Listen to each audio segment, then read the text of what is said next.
Assalamualaikum warahmatullahi wabarakatuh. Salam kasih sayang, salam UMT dan salam satu Malaysia. Bersyukur kita kepada Idrak Ilahi kerana dapat bersama-sama lagi dalam satu lagi forum perdana iaitu sempena dengan sambutan tahun baru 2021 dalam hidup di norma baharu. Anda bersama saya, Hafidah Takdilah binti Maharun sebagai moderator anda pada hari ini. Hari ini kita akan bersama 3 panel kita yang lain yang saya jemput khas untuk berbincang tentang forum dan berdiskusi pasal apakah yang sedang berlaku di negara ini dan apakah yang akan kita lakukan untuk teruskan hidup kita dalam norma baharu. Sebelum saya memperkenalkan panel kita pada hari ini, saya ingin meminta ataupun memberitahu satu maklumat.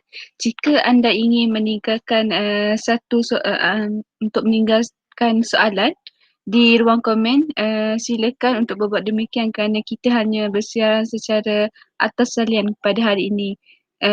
Jika kami mempunyai masa, saya akan membacakan soalan anda untuk panel-panel kita. Jadi, saya akan memperkenalkan panel kita. Panel kita yang pertama, yang saya rasa amat berbesar hati dapat menjemput beliau. Beliau ialah Dr. Husna daripada sebagai wakil Kementerian Kesihatan. Beliau beliau terkenal dengan pelbagai masalah kesihatan. Beliau sebagai wakil Kementerian Kesihatan, jadi saya amat besar hati dapat menjemput beliau. Apa khabar Dr. Husna? Baik, Alhamdulillah. Alhamdulillah. Terima kasih kepada Dr. Husna kerana menerima jemputan kami. Sama-sama. Okey, jadi saya akan terus memperkenalkan panel kita yang kedua. Yang ini juga amat susah untuk dijemput ya. Beliau adalah seorang saya jemput khas daripada Jabatan Perdana Menteri. Beliau ialah Timbalan Menteri Ekonomi Malaysia. Apa khabar Datuk Cik Amirah? Khabar baik, Alhamdulillah. Sihat. Alhamdulillah. Macam mana keadaan di Jabatan Perdana Menteri, Datuk? Alhamdulillah setakat ni masih boleh terkawal lagi. Alhamdulillah. Saya harap semuanya dapat bersabar dan menghadapi dugaan ini dengan sebaik mungkin ya, Datuk. Ya. Okey, baiklah. Tanpa melengahkan masa juga, saya ingin memperkenalkan panel kita yang ketiga. Beliau ini seorang pakar motivasi yang saya jemput juga daripada beliau bekerja di Hospital Sultanah Nur Zahirah tapi beliau lahir di Kelantan.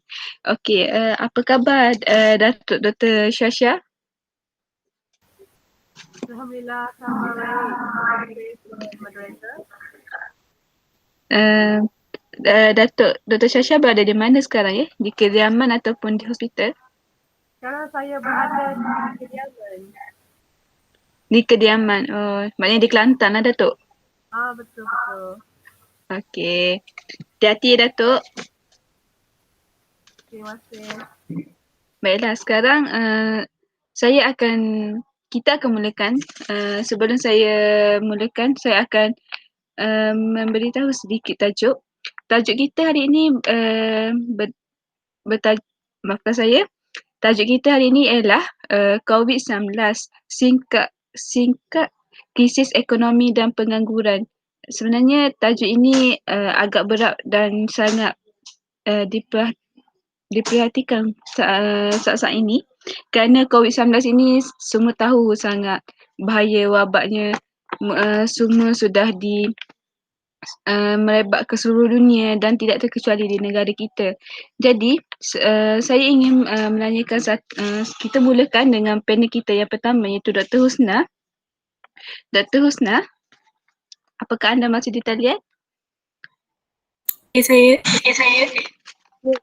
Okey. Dr. Husna, saya ingin mengetahui ataupun kita semua ingin mengetahui apakah kesan COVID-19 terhadap psikososial dan ekonomi di Malaysia ini. Boleh Dr. Husna terangkan sedikit tentang masalah ini? Silakan. Boleh. Boleh. Okey. Okay, terima kasih moderator atas soalan.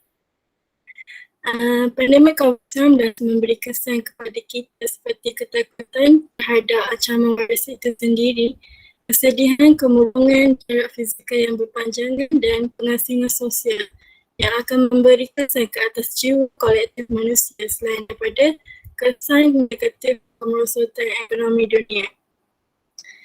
Pertama sekali, COVID-19 ni memberi kesan kepada kehidupan dan mata pencarian seseorang.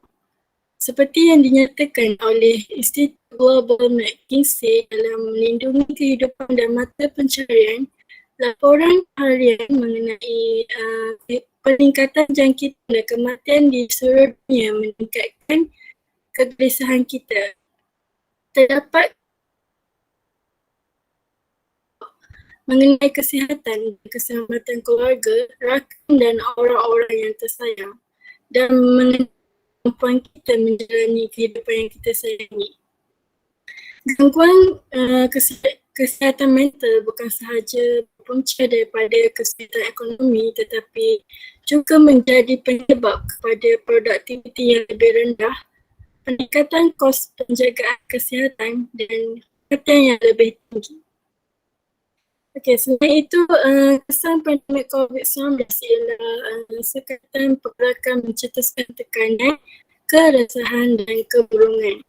Susulan pandemik COVID-19 yang merebak jauh lebih cepat dan luas, banyak negara telah mengambil langkah pencegahan yang lebih ketat seperti mengisytiharkan darurat, perintah berkurung dan perintah kawalan pergerakan. Ini termasuklah di Malaysia. Bagi pendapat saya, keterbatasan akibat kewujudan pelbagai sekatan akan mencetuskan suasana yang mendorong kepada tekanan, keresahan dan kemurungan di kalangan masyarakat dalam negara ini. Secara lebih luas, mutasi kumpulan yang berisiko dalam keadaan yang biasa. Okey, seterusnya ialah keganasan rumah tangga, penderaan fizikal, mental, emosi dan seksual serta eksploitasi dan pengabaian. Berdasarkan laporan talian kasih diterbitkan oleh Kementerian Pembangunan Wanita, Keluarga dan Masyarakat KPWKM, rekod kes kita 19 hingga 31 Mac 2020 iaitu sepanjang PKP fasa 1 dikuatkuasakan mencatatkan 336 aduan mengenai penderaan fizikal, mental, emosi dan seksual serta eksploitasi dan pengabaian mengibatkan kategori kanak-kanak, keganasan rumah tangga, orang bina upaya, OKU dan warga emas serta bagi mendapatkan khidmat kaunseling iaitu mewakili 47.3% daripada 710 aduan setelah ditolak dengan aduan mengenai permohonan bantuan kebajikan dan pertanyaan daripada 1,535 aduan berkaitan. Akhir sekali, tekanan emosi berpotensi melemahkan sistem imunisasi dan keupayaan tubuh melawan jangkitan wabak COVID-19. Jika masyarakat atau kerajaan bukan menguruskan keadaan tekanan emosi dan mental ini, ia juga akan melemahkan sistem imunisasi dan mengganggu keupayaan tubuh individu untuk melawan jangkitan dan penyakit. Sekaligus memungkinkan usaha membendung penularan wabak ini pada peringkat mikro juga akan sedikit terjejas. Saya rasa itu sahaja daripada saya. Saya kembalikan kepada moderator. Silakan.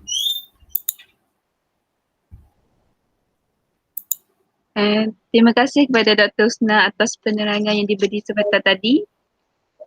Jadi apa yang saya dapat simpulkan daripada penerangan Dr. Husna, beliau memberitahu kita ada 4 kesan terhadap psikososial dan psikososial maafkan saya, psikososial dan ekonomi negara. Pertama, kesan terhadap kehidupan dan mata pencaharian seseorang. Kedua, tekanan sekatan pergerakan mencetuskan tekanan, keresahan dan kemurungan.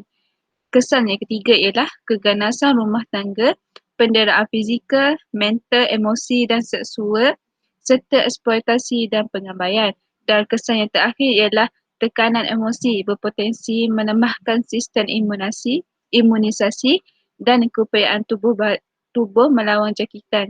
Jadi agak berat tekan kesan-kesan yang akan dihadapi jika salah seorang itu menghadapi psikososial dan kesan kepada ekonomi juga. Seterusnya saya ingin persilakan Cik, maafkan saya, Datuk Amira. Saya ingin bertanyakan soalan. Datuk Amira, adakah anda masih di talian? Ya, saya masih. Okey. Boleh Datuk ceritakan sedikit tentang kesan COVID-19 terhadap keadaan ekonomi dan pengangguran di Malaysia?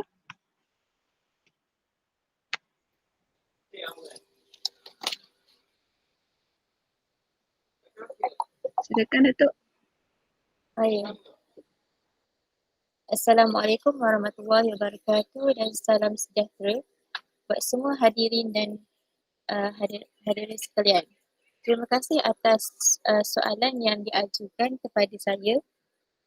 Okay, baiklah, seperti yang kita tahu, dunia telah digemparkan dengan kehadiran virus kecil COVID-19 yang telah banyak meragut nyawa, dan negara kita Malaysia juga tidak terkecuali daripada terkena wabak ini.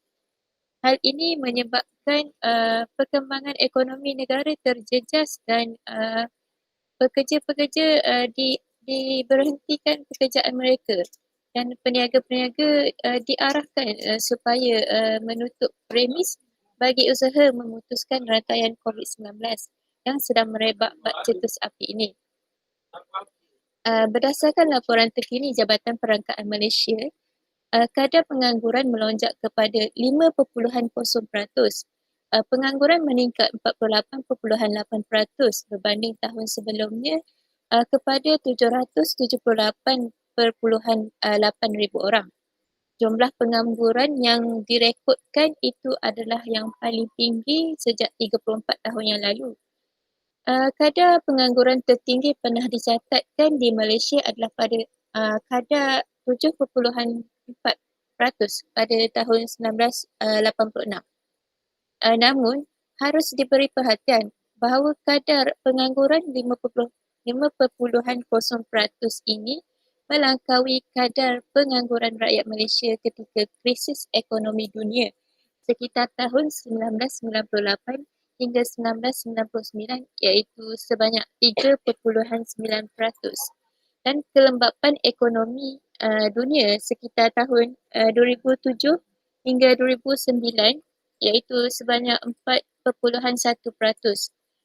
Penduduk bekerja yang paling terjejas adalah dalam sektor pembuatan dan perkhidmatan.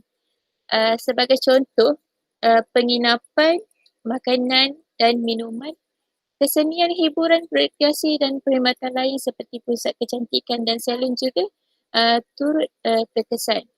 Namun begitu, harus diberi perhatian. Ekonomi negara bernasib baik kerana perbelanjaan penggunaan isi rumah masih meningkat, iaitu sebanyak 6.7%. Perbelanjaan utama yang dilakukan adalah penggunaan bahan asas seperti makanan, minuman, telekomunikasi dan perumahan seperti air dan elektrik. Manakala berlaku penurunan dalam perbelanjaan penggunaan petrol, perjalanan, rekreasi kerana rakyat tidak dibenarkan untuk keluar dari rumah atas sebab pelaksanaan Perintah Kawalan Pergerakan (PKP). Pengurangan ini telah menyebabkan industri berkaitan makanan, minuman, perhotelan dan lain-lain turut merasakan kesannya. Justru, rakyat Malaysia mestilah bersiap siaga bukan sahaja dari segi fizikal, malahan perancangan kewangan juga mestilah dititik beratkan bagi mengatasi krisis ini. Ini kerana jika rakyat Malaysia memandang enteng perkara seperti ini, dikhawatiri akan memberi kesan yang amat buruk kepada mereka. Bak kata pepatah, enggang lalu ranting patah. Sekian sahaja daripada saya. Saya kembalikan kepada Cik Moderator. Terima kasih. Terima kasih kepada Datuk Cik Amira. Seperti yang diperkatakan oleh Datuk Cik Amira selaku panel 2 kita daripada bahagian ekonomi. Dunia sekarang sedang menuju ke arah kegawatan ekonomi yang serius dan jika ia berlaku, sebahagian besar rakyat Malaysia akan menghadapi masalah. Masalah seperti kehilangan punca pendapatan, timbul isu masalah kewangan dan sebagainya. Daripada sini dapat kita simpulkan rata-rata rakyat mengalami kerisauan dan mungkin ke arah kemurungan yang teruk. Jadi, apa nasihat yang Datuk Syasha sebagai panel kita yang ketiga daripada bahagian pakar motivasi, jadi apa nasihat yang Datuk boleh kongsikan buat individu yang kehilangan pekerjaan akibat penularan wabak ini? Silakan Datuk Syasha. Baiklah, terima kasih buat saudari moderator kita Hafizatul Adila. Bismillahirrahmanirrahim. Assalamualaikum dan salam sejahtera buat para hadirin dan para penonton yang terus setia menonton siaran ini. Tidak dapat dinafikan bahawa virus kecil yang dikenali sebagai COVID-19 telah menggegarkan satu dunia, menyebabkan perkembangan ekonomi dunia terjejas teruk di setiap negara, termasuklah negara kita Malaysia. Malah ramai rakyat kita telah kehilangan pekerjaan menyebabkan mereka hilang punca pendapatan untuk meneruskan kelangsungan hidup mereka. Berdasarkan kepada laporan terkini daripada Jabatan Perangkaan Malaysia, di mana kadar pengangguran telah melonjak kepada 5.0%, iaitu meningkat kepada 48.8% daripada tahun sebelumnya kepada 778.8 ribu orang. Jadi berbalik kepada persoalan yang telah diutarakan oleh Puan Moderator kita sebentar sahaja tadi, nasihat saya buat individu yang baru sahaja diberhentikan kerja adalah yang pertama, cuba ubah cara berfikir daripada sudut negatif kepada sudut positif, kerana kita sedia maklum bahawa pemikiran yang positif akan mengubah kehidupan seseorang. Saya cukup faham jika individu mengalami kehilangan pekerjaan dan pasti suasana menjadi suram dan berada dalam kebingungan dan kerisauan. Tetapi di sini saya tekankan supaya anda cuba tenangkan diri, duduk seketika, tarik nafas dan hembus nafas dan cuba untuk berfikiran positif. Ingat, setiap masalah itu pasti ada jalan penyelesaiannya. Hanya kita yang perlu untuk mencari kuncinya di mana untuk menyelesaikan masalah tersebut. Seterusnya adalah individu ini juga digalakkan untuk membuat perancangan baharu, kerana perancangan baru ini untuk membantu mereka menyelesaikan masalah mereka, di mana mereka boleh membuat permohonan pekerjaan secara atas talian dengan sebanyak mungkin. Hadirin yang dihormati dan para penonton, seperti yang kita sedia maklum bahawa zaman sekarang adalah zaman canggih dan banyak kelebihan yang kita boleh gunakan. Oleh itu kita perlulah gunakan manfaat ini dengan sebaik mungkin. dengan cara membuat permohonan kerja kosong secara atas talian dengan sebanyak mungkin. Sementara kita menunggu permohonan itu diluluskan, adalah elok jika kita memulakan perniagaan secara kecil-kecilan dengan modal yang kecil dan dengan menjual barang yang mudah untuk dijual. Kerana kita boleh menampung kerana kita boleh digunakan jika berlakunya apa-apa kecemasan. Perniagaan ini boleh dilakukan dengan 3 cara, iaitu pertama secara dropship. Maafkan saya, perniagaan ini boleh dilakukan dengan 3 cara, iaitu pertama secara atas talian, di luar talian ataupun menggunakan sistem yang sedia ada seperti dropship, ejen produk dan juga dan sebagainya lah. Jadi marilah kita manfaatkan zaman yang canggih ini dengan membuat benda-benda yang boleh untuk membuat benda secara atas talian seperti membuat permohonan pekerjaan kerja kosong secara tersendiri talian dan juga membuat perniagaan secara kecil-kecilan. Seterusnya adalah berjimat cermat. Seperti yang kita ketahui, pada keadaan ini berjimat cermat sangat perlu dititik beratkan oleh setiap individu, terutamanya individu yang baru sahaja kehilangan pekerjaan dan sudah pun berumah tangga. Jadi adalah elok jika mereka membeli barang yang diperlukan sahaja berbanding dengan membeli benda-benda yang tidak diperlukan. Kerana kita tidak mahu apa-apa masalah yang berlaku di masa akan datang. Jadi itu sahajalah daripada saya kembalikan kepada moderator kita. Terima kasih.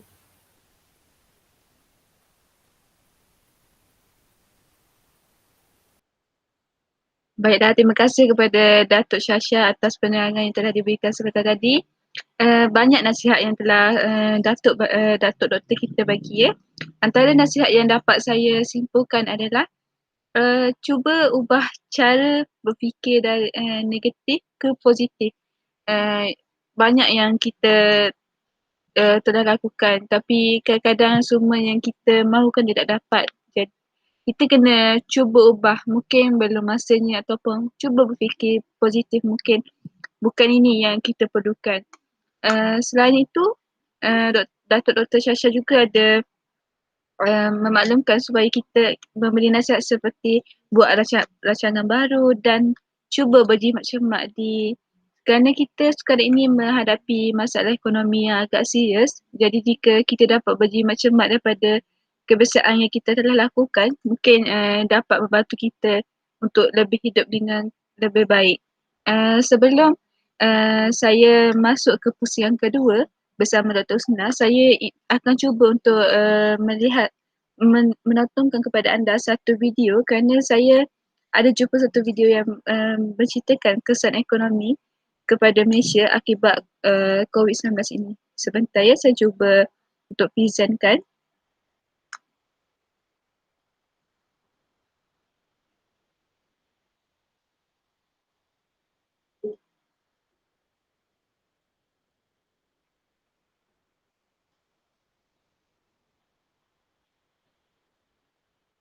Sebentar ya.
Baiklah, tadi kita telah menonton satu video yang menceritakan tentang kerugian yang sedang berlaku. Bukan sahaja di negara kita, malah di seluruh dunia. Di negara kita, kerugian seperti di bahagian sektor perhotelan, perusahaan minyak, bank-bank negara juga sedang menghadapi kerugian. Jadi sebab itulah kita sebagai rakyat Malaysia juga terjejas daripada kerugian yang dialami oleh kegawatan ekonomi dunia ini. Jadi kita akan kembali kepada panel kita yang pertama, iaitu Dr. Husna. Seperti yang kita tahu, kebanyakan majikan membuang pekerja mereka kerana takut penyakit COVID-19 berjangkit dalam kalangan pekerja. Jadi, apakah pendapat Dr. Husna terhadap kesan pembuangan pekerjaan ini terhadap kesihatan mental pekerja yang telah dibuang pekerjaan? Silakan Dr. Husna.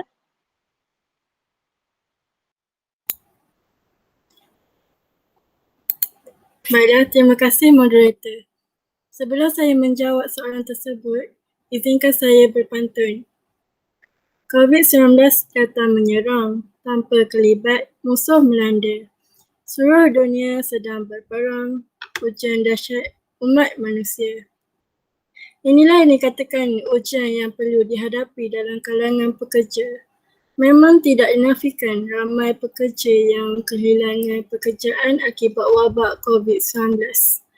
Jaminan pekerjaan amat penting kerana ia merupakan keperluan asas bagi setiap pekerja kerana ia mempunyai kesan besar terhadap kelangsungan hidup.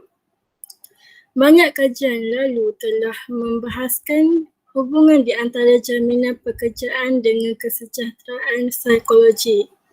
Sebagai contoh, dalam suatu kajian yang dibuat ke atas 22 buah negara Eropah pada tahun 2014, pengkaji membuktikan bahawa ketiadaan jaminan pekerjaan memberi kesan ke atas pelbagai aspek kesihatan seperti sakit kepala, sakit perut, depresi, kebimbangan, tekanan dan keletihan yang melampau serta insomnia. Kemungkinan kontrak psikologi boleh berlaku apabila jaminan pekerjaan tidak dapat dipenuhi oleh pihak majikan. Kesan kesihatan ini lebih cenderung untuk dialami oleh pekerja berjawatan rendah disebabkan oleh tahap pendidikan yang rendah, kurang kemahiran atau pengalaman kerja yang sedikit. Selain kesan kesihatan, ketiadaan jaminan pekerjaan juga boleh mempengaruhi sikap pekerja seperti prestasi kerja menurun, hilang kepercayaan terhadap organisasi dan peningkatan niat berhenti kerja itu sendiri. Kesemua ini berpunca daripada kemungkinan kontrak psikologi.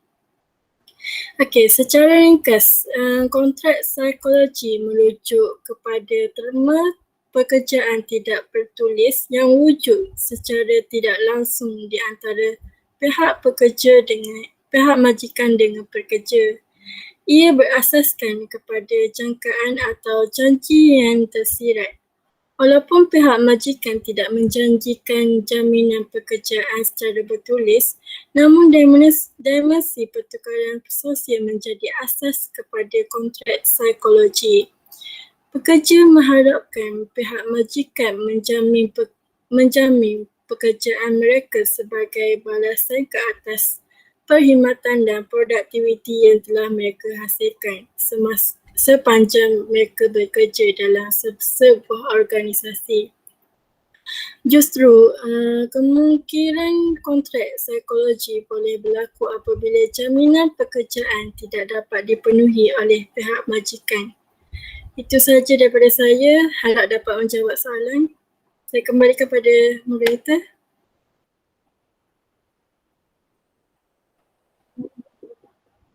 Baiklah, terima kasih kepada Dr. Husna atas penerangan yang diberikan tadi.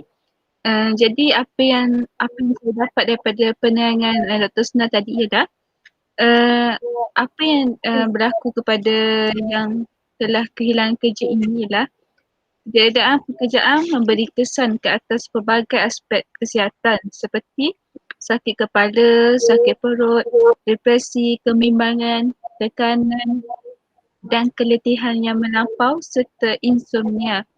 Jadi saya menyeru kepada ahli keluarga jika terdapat ahli keluarga yang ataupun kawan-kawan yang mempunyai masalah ini segera membantu mereka dengan membawa mereka kepada doktor ataupun klinik yang terdekat supaya masalah yang tidak berlarutan dan semakin serius. Baiklah, jadi saya akan balik kepada Datuk Amira. Datuk Amira, adakah anda masih di talian? Ya. Baiklah, Datuk, ramai yang ramai yang akan terfikir apakah Malaysia mampu untuk menangani masalah COVID-19 ini jika ekonomi di negara kita ini semakin teruk ataupun masalah ekonomi di dunia juga mungkin tidak dapat dikawal. Apakah Malaysia mampu untuk mengatasi krisis ekonomi akibat wabak COVID-19 ini? Apakah pendapat yang Datuk boleh berikan? Silakan Datuk.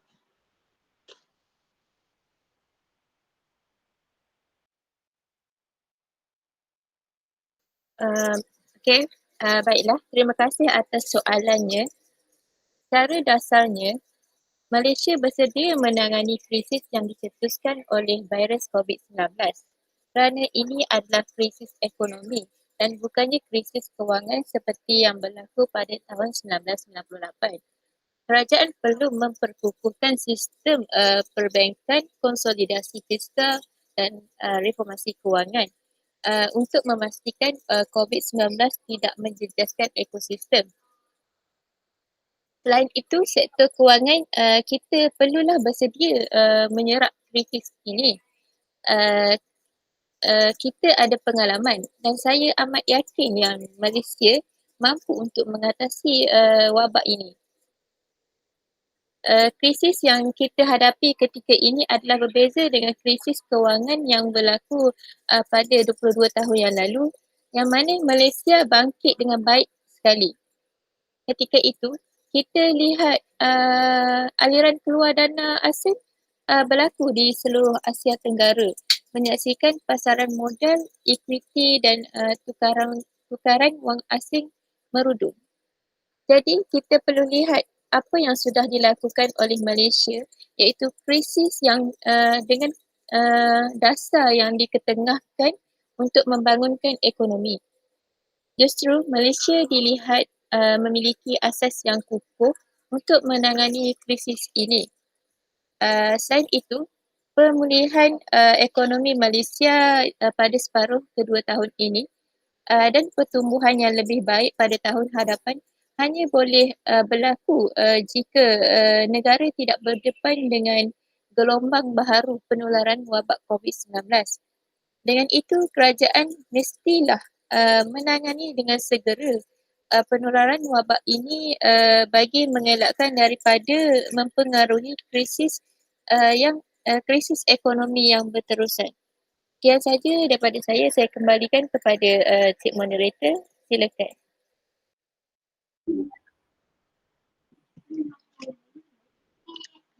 Baiklah, terima kasih kepada Datuk Amira atas penerangan yang telah diberikan tadi. Jadi apa yang saya dapat simpulkan kepada Datuk Cik Amira berikan tadi ialah Malaysia sudah bersedia untuk menangani krisis akibat wabak COVID-19 ini. Tetapi dengan satu syarat iaitu kerajaan perlu memperkukuhkan sistem kewangan negara untuk mengatasi masalah ekonomi yang makin ketika ini. Jadi saya fikir bukan sahaja pihak kerajaan, malah rakyat Malaysia juga perlu sama-sama membantu pihak kerajaan untuk kita terus bersama-sama menangani masalah ekonomi akibat COVID-19 ini. Seterusnya, sebelum saya mendapat satu soalan daripada di ruang komen iaitu untuk Dr. Syasha. Kita ada satu soalan daripada Nur Hanum iaitu beliau merupakan bakal graduan 2020 dan meminta Dr. Syasha berkongsi pendapat apakah persediaan buat para graduan dalam menghadapi cabaran COVID-19 bagi mendapat tempat di pasaran pekerjaan. Silakan Datuk. Pertama sekali, terima kasih buat Nur Hanum kerana bertanyakan soalan kepada saya.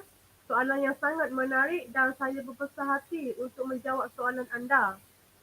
Baiklah, keadaan sekarang seperti kita ketahui bahawa sangat membimbangkan oleh segolongan individu termasuklah buat para graduan dan bakal graduan 2020 kerana terdapatnya persaingan yang sangat tinggi daripada biasa bagi mendapat tempat di pekerjaan.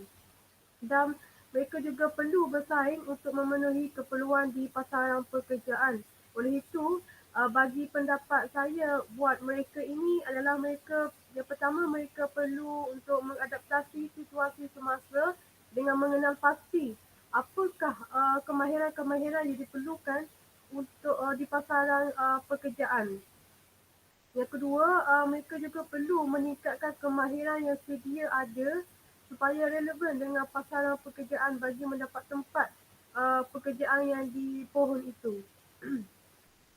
Malah saya mengusulkan agar para graduan menunjukkan keunikan dalam kepakaran bidang mereka masing-masing supaya dapat dijadikan sebagai nilai tambah untuk terpilih sebagai pekerja. Akhir kata, saya sangat mencadangkan agar para graduan memperkayakan lagi pengetahuan dari sumber-sumber luar menerusi program latihan secara atas talian. Dan saya juga mendapat maklum bahawa sesiapa yang mengambil bahagian dalam program latihan secara atas talian ini akan diberikan sijil kemahiran-kemahiran sebagai penghargaan yang ditawarkan oleh organisasi dalam dan organisasi luar negara, di mana sijil ini boleh digunakan semasa kita membuat permohonan pekerjaan dan ia boleh dijadikan sebagai kelebihan untuk kita berbanding dengan calon pemohon pekerjaan yang lain. Jadi itu sahaja daripada saya kembalikan kepada moderator. Saya berharap soalan saya menjawab. Ya, baiklah kepada Datuk Dr. Syasha. Saya harap apa yang telah diberikan oleh Datuk Dr. Syasha tadi memberi manfaat kepada para graduan, terutamanya Hano yang bertanyakan soalan tadi. Jadi apa yang dapat saya simpulkan daripada penerangan yang telah diberikan oleh Datuk Dr. Syasha ialah persaingan antara graduan menjadi semakin sengit. Jadi para graduan perlu berusaha untuk mengadaptasi situasi semasa dengan mengenal pasti kemahiran-kemahiran baharu yang diperlukan oleh industri ketika ini, kerana hanya ia berpotensi dan berkemahiran lebih diperlukan ketika ini. Para graduan juga perlu pandai mencari dan merebut peluang yang ditawarkan dan sentiasa berusaha meningkatkan kemahiran diri. Jadi kemahiran diri amatlah diperlukan ketika ini kerana bukan sahaja ilmu yang perlu, tapi kemahiran juga amat diperlukan saat ini. Sebelum saya menamatkan forum hari ini, saya ingin meminta setiap panel untuk membuat satu kesimpulan dengan kepada Dr. Husna. Saya ingin bertanyakan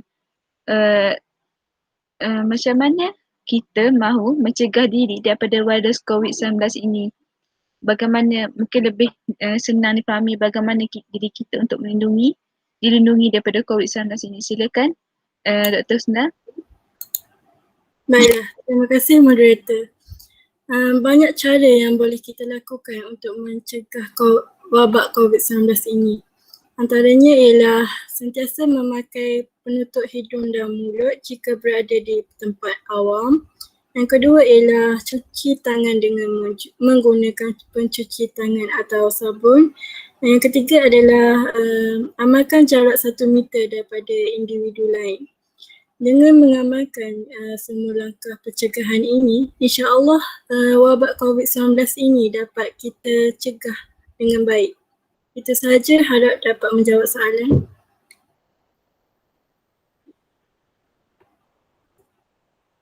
Baiklah, terima kasih kepada Dr. Husna. Cukup padat apa yang telah diberikan. Jadi sama-samalah kita menjaga diri kita dengan mengikut langkah yang betul untuk menjaga diri daripada terkena wabak COVID-19 ini. Jadi seterusnya untuk Datuk Cik Amirah, saya ingin bertanyakan bagaimanakah kita sebagai rakyat Malaysia membantu ekonomi negara kita sendiri daripada merosok dan mengalami kerugian. Apakah nasihat yang boleh diberikan kepada rakyat Malaysia untuk bersama-sama membantu ekonomi negara ini daripada terus mengalami kerugian dan mengalami kejatuhan ekonomi. Silakan Datuk Cik Amirah. Okay, baiklah. Terima kasih atas soalan tu. Pada pandangan saya, sebagai rakyat Malaysia dalam keadaan sekarang, iaitu dalam keadaan norma baharu ini, kita mestilah mematuhi SOP yang telah kerajaan sarankan. Ini merupakan perkara yang sangatlah penting buat masa ini bagi seluruh rakyat Malaysia. Ianya bagi membantu memutuskan rantaian COVID-19 yang sedang merebak dengan teruk sekali. Seperti yang Dr. Husna beritahu tadi, kita mestilah mengikut SOP kerajaan seperti keluar bila perlu sahaja, memakai pelitup muka apabila berada di tempat awam, membasuh tangan dengan kerap dan menjaga jarak antara satu sama lain. Dengan melakukan perkara tersebut, insya-Allah kita dapat membantu memulihkan ekonomi negara. Selain itu, apabila kes menurun, keadaan sudah semakin membaik, kita dapat melakukan rutin harian kita dan kita bebas untuk pergi melancong, di mana pelancongan dapat membantu ekonomi supaya pulih.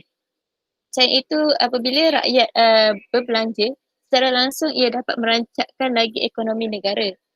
Jadi, kita mestilah memainkan peranan kita dengan baik dengan hanya mematuhi SOP bagi memutuskan penularan wabak COVID-19 yang mana akan memberikan impak yang positif kepada kita. Sekian saja daripada saya. Harap menjawab persoalan. Hashtag kita jaga kita, hashtag Malaysia boleh.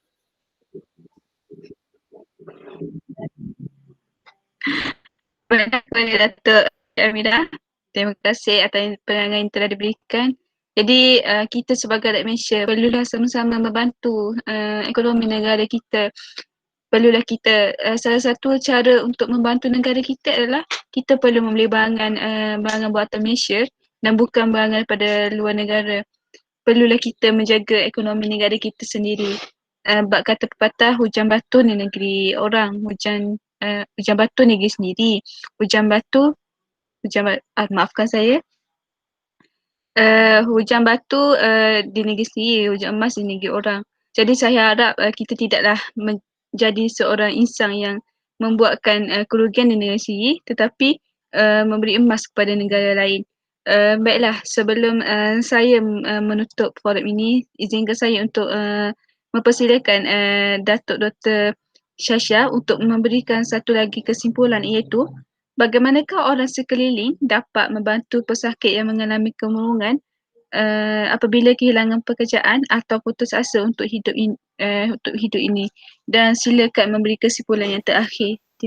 Silakan Datuk Dr. Shasha. Baiklah, terima kasih buat saudari moderator, para hadirin dan penonton yang dihormati sekalian. Hilang pekerjaan ini merupakan sesuatu yang sangat membimbangkan oleh semua pihak dan pasti memberi kesan emosi buat yang mendalam dalam diri seseorang individu. Namun begitu, hilang pekerjaan ini tidak dapat kita jangkakan. Oleh itu, saya sangat menyarankan agar orang sekeliling oleh itu saya sangat menyarankan agar orang sekeliling membantu individu yang baru sahaja kehilangan pekerjaan dan pasti mengalami kemurungan ini dengan cara yang pertama, memberi kata-kata semangat buat mereka kerana kita tahu pada saat ini mereka sangat memerlukan sokongan untuk tidak berputus asa dalam mencari peluang pekerjaan baru dan menyelesaikan masalah mereka. Yang kedua adalah kita juga boleh menggalakkan individu ini supaya menyertai forum yang khusus kepada pengidap kemurungan. Ini merupakan medium yang sangat sesuai kerana dia memberikan sokongan padu walaupun walaupun ia tidaklah memberi kesan seperti kehidupan yang sebenar di luar sana. Akhir kata, jika pengidap kemurungan ini menyatakan hasrat untuk bunuh diri, pastikan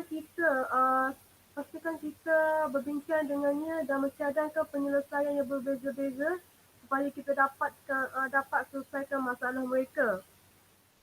Dan pasti dapat menyelamatkan mereka daripada meneruskan niat mereka untuk menamatkan riwayat hidup mereka di muka bumi ini. Jadi itu sahaja daripada saya.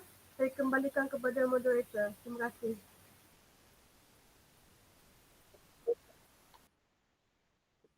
Baiklah, Datuk Dr. Shasha, terima kasih atas nasihat yang telah berikan. Jadi amat penting kita untuk menjaga orang sekeliling kita daripada mengalah dengan kehidupan ini supaya mereka tidak mudah berputus asa dan cuba untuk meneruskan hidup ini.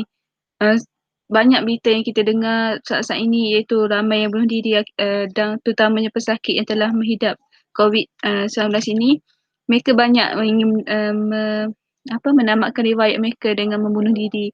Amat menakutkan dan menyeramkan jika kita berfikir tentang mereka yang telah putus asa dalam kehidupan ini. Jadi saya harap sama-samalah kita membantu dan menjaga satu sama lain. Jadilah rakyat Malaysia yang prihatin. Bab kata Datuk Cik Amira iaitu kita jaga kita. Saya fikir banyak yang telah kita kupaskan hari ini, banyak yang telah diberikan nasihat dan sebagainya.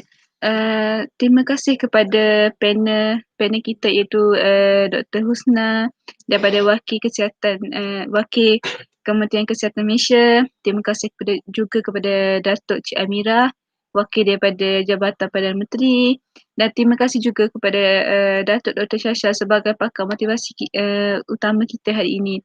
Jadi saya fikir cukup mendalam apa yang kita telah kupaskan hari ini berkaitan dengan apa yang berlaku kepada ekonomi, apa yang berlaku kepada kesihatan mental dan kesihatan diri sendiri juga. Jadi saya harap semua dapat mendapatkan nasihat dan cadangan yang baik. Janganlah kita berputus asa dan teruskan dengan kehidupan ini. Kita perlu mengikuti segala arahan daripada pihak kerajaan dan teruskan kehidupan dengan norma baharu. Terima kasih atas segala yang telah dicurahkan hari ini dan terima kasih kepada yang setia menonton sehingga ke akhir forum kita hari ini. Terima kasih kepada para panel kita dan itu saja daripada saya dan kami semua. Assalamualaikum warahmatullahi wabarakatuh. Waalaikumsalam warahmatullahi wabarakatuh.